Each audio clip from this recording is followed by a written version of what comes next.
નગર જિલ્લાના તળાજા તાલુકાના ફૂલસર ગામેથી મહાદેપરા ગામના રોડ ઉપરથી સસ્તા અનાજનો જથ્થો પકડવામાં આવ્યો। ગરીબ લોકોનું અનાજ બારોબાર વેચવાનું કૌભાંડની જાણ ફૂલસર તાલુકા સદસ્ય સંજયભાઈ કટારિયાને થતાં તેઓ જાગૃત નાગરિક દ્વારા વોચ ગોઠવવામાં આવી હતી ત્યારે રોડ ઉપરથી ટેમ્પો આવતા તેમની તપાસ કરવામાં આવેલ તેમાં સસ્તા અનાજને જથ્થો મળી આવ્યો। તેમની જાણ થતાં તળાજા મામલતદાર ટીમ ઘટના સ્થળ ઉપર પહોંચી અને જરૂરી કાર્ય અત્યારે ફૂલસર ગામની હદમાં આ ફૂલસર રેશનિંગની નીચે ગરીબ લોકોને પ્રધાનમંત્રી દ્વારા મળતું મફત અનાજનું કૌભાંડ કેટલાય સમયથી જે એની ફરિયાદો આવતી અત્યારે લોકો ગરીબ લોકોને કે ઈ કેવાયસી તમારામાં નથી થયું તમને મળવા પાત્ર નથી એવા બધા બાના બતાવી અને જે આ બારોબાર વેચવાનું કૌભાંડ અત્યારે સવારે 6 વાગ્યાથી આ બધા જ ગામના આગેવાનોની જેમતથી આ પકડાણું છે અને આમાં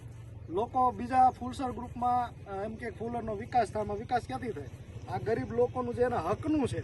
એ બારોબાર વેચાય છે। કોઈને મોરસ નથી મળતી, કોઈને તુવેર દાળ નથી મળતી, કોઈને ચોખા નથી મળતા કે તમારામાં આ બનશે ઓલું બનશે એમ કરી ખોટા બાના કાઢી બારોબાર કાળા બજારમાં વેચવાનું આ કૌભાંડ અત્યારે અમે અહીંયા દરેક ગામના આગેવાનોએ આ પકડ્યું।